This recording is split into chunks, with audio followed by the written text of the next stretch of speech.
Salut les vadrouilleurs! Nous sommes toujours au Powadol Resort and Spa et nous continuons la visite de Chiang Rai avec le temple d'émeraude.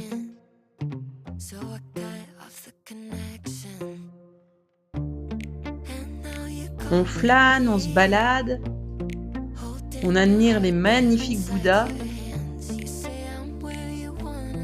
on scrute les moindres détails, c'est vraiment très joli. Le parc est très bien fleuri et propice à la détente.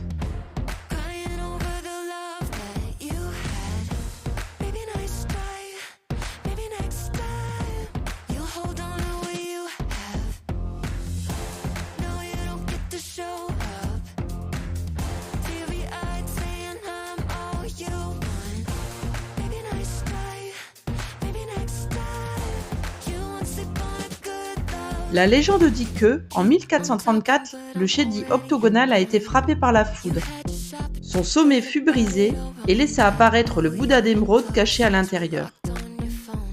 Il est très beau, mais tout petit comparé aux immenses Bouddhas qu'on a déjà pu voir. Nous sommes ensuite passés devant la Old Clock Tower, toute petite elle aussi comparée à la tour de l'horloge dorée. Et encore et toujours un bon jus de mangue bien frais. De retour à l'hôtel, un petit plongeon, encore toute seule à la piscine.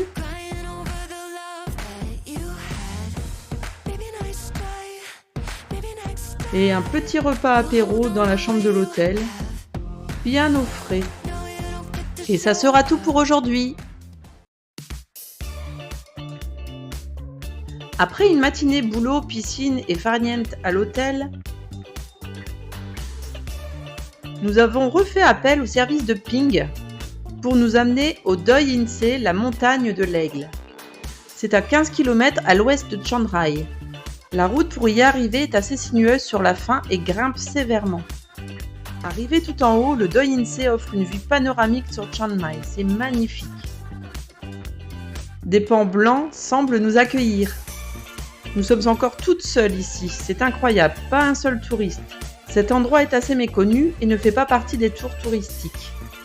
Du Bouddha du haut part une petite randonnée de 3,5 km aller-retour. Elle est très sympa à faire mais ça grimpe à 12% sur la moitié et par 33 degrés, c'est assez hard même si c'est ombragé. On n'était pas mécontente d'arriver tout en haut. On arrive alors à un temple entouré de ces nagas dorés. On flâne, on se balade, accompagné des pans bleus cette fois. Allez, c'est reparti, on repart dans l'autre sens. Et ça sera bon pour aujourd'hui.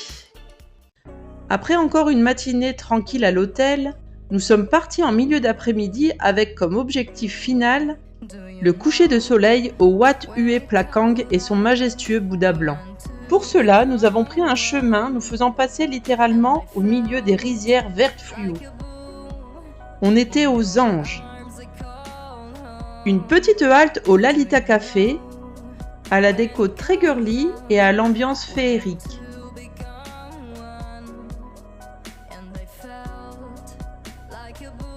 De belles fleurs colorées, des ombrelles multicolores, de la brume, une belle cascade avec de petites fées, tout est fait pour que l'on se croie dans un rêve. C'est une halte plutôt sympa en allant au Wat. Par contre, s'il y a beaucoup de monde, passez votre chemin, sinon vous ne profiterez pas correctement du lieu.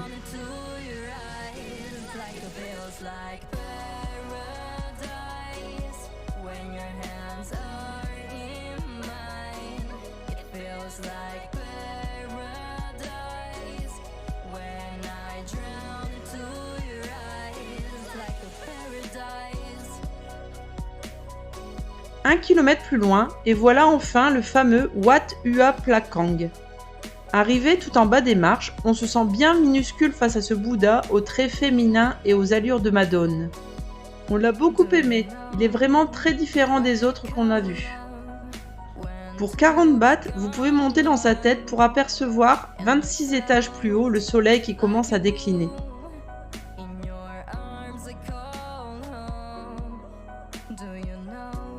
Son intérieur est vraiment aussi très joli. On dirait de la dentelle toute blanche.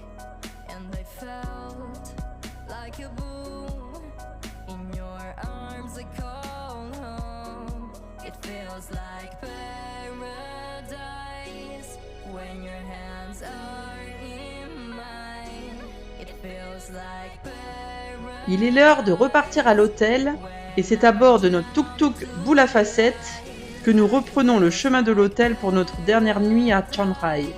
On peut dire qu'il sait mettre l'ambiance. Et demain, nous partons vers Pai.